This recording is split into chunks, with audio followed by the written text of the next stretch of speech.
as you can see, the power's out. It kinda sucks. Storm's outside.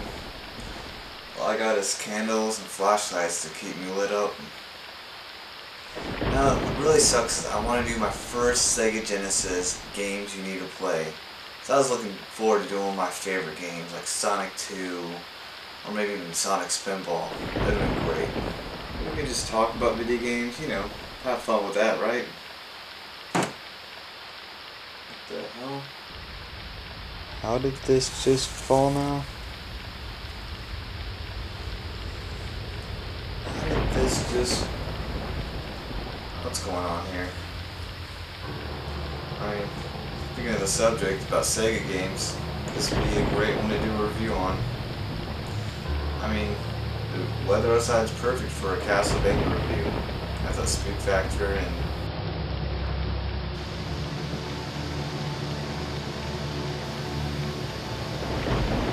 what just happened?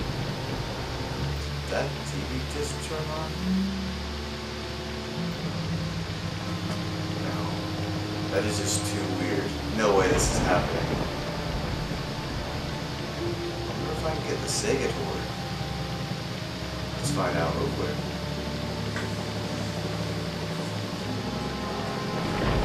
Alright. Here goes.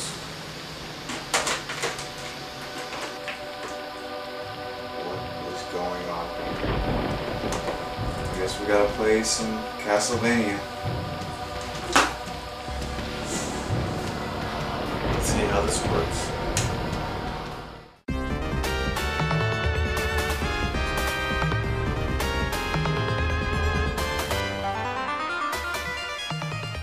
This is Castlevania Bloodlines. This game came out in 1994 for the Sega Genesis by Konami.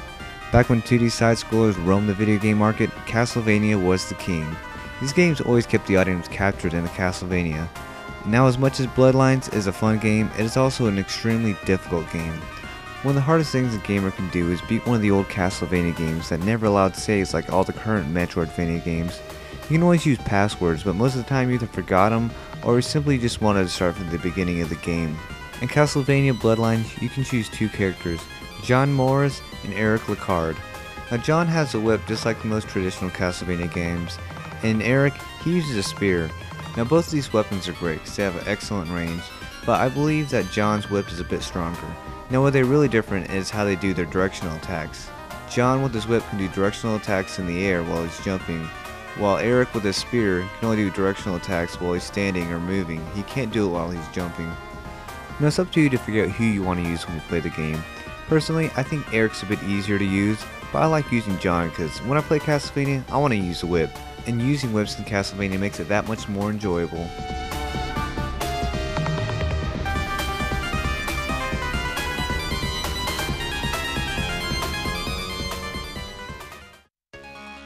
The game takes place in 1917, but the story started in 1897 when the war on Dracula came to an end when Dracula was slain by Quincy Morris.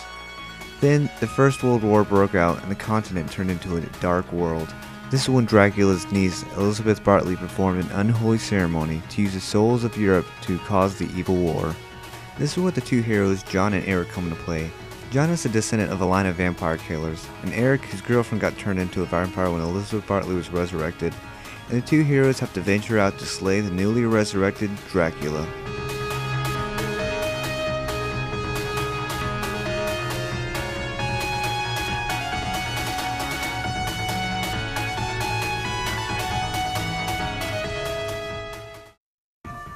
Now when it comes to gameplay, this game is spot on. Everything from the challenging levels to the battles against the hordes of monsters. You're always faced with a different set of enemies in every level. Every time you enter the next screen, you face a new monster to figure out. Now this game is extremely fun, but it is hard. You always find yourself with one bar of health trying to reach the next checkpoint or searching the walls for some food to restore your health. I find myself constantly dying over and over again because you take so much damage. You can literally die on about 5 to 6 hits, and that life has to last you the whole stage. Mind you, there are only 6 stages in the game, so you can only get your life replenished so many times.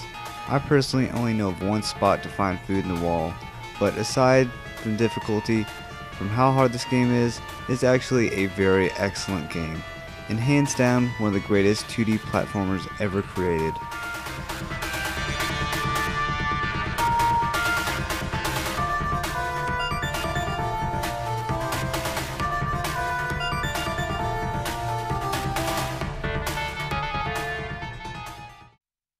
At the end of every level, there's a boss.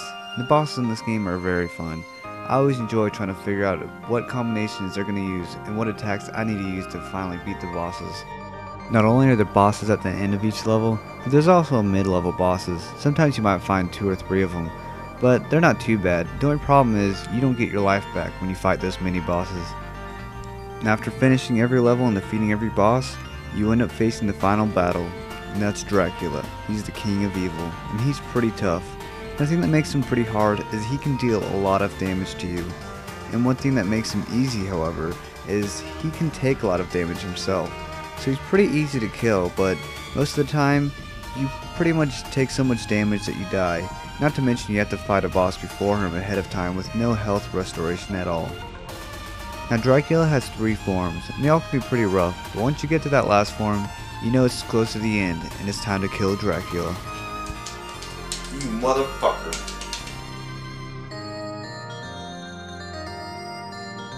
Eat my axe, you axhole.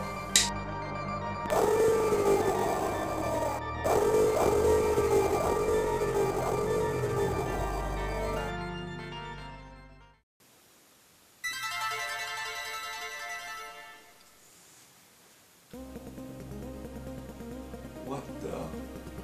So I just beat Dracula in Castlevania Bloodlines, and magically the power's on him. Whatever. Now let's talk about the game. Now this game is amazing. But would I suggest it to everyone? No, can't do that. Here's some of the reasons. This game is incredibly hard. And there is an easy mode, so if you're kind of a novice player, that may be better for you. And you can only get up to 5 continues. I usually try to do it with 3, but that's pretty rough, and that's really pushing it. And this game is a 2D side-scrolling platformer. A lot of people don't like that. They might like the open world 3D terrain games like they have nowadays. So if you don't like those kind of things, then you might not like this game. But if you're looking for a good old school challenge, I definitely pick this one up. It runs for about $20 to $30 whether you want to get it on eBay complete or not complete. So always keep an eye out for this game. It's a classic. And I hope you guys enjoyed this. If you liked the video, you're a retro gamer, you like old school games, click that thumbs up, subscribe. See you next time, gamers.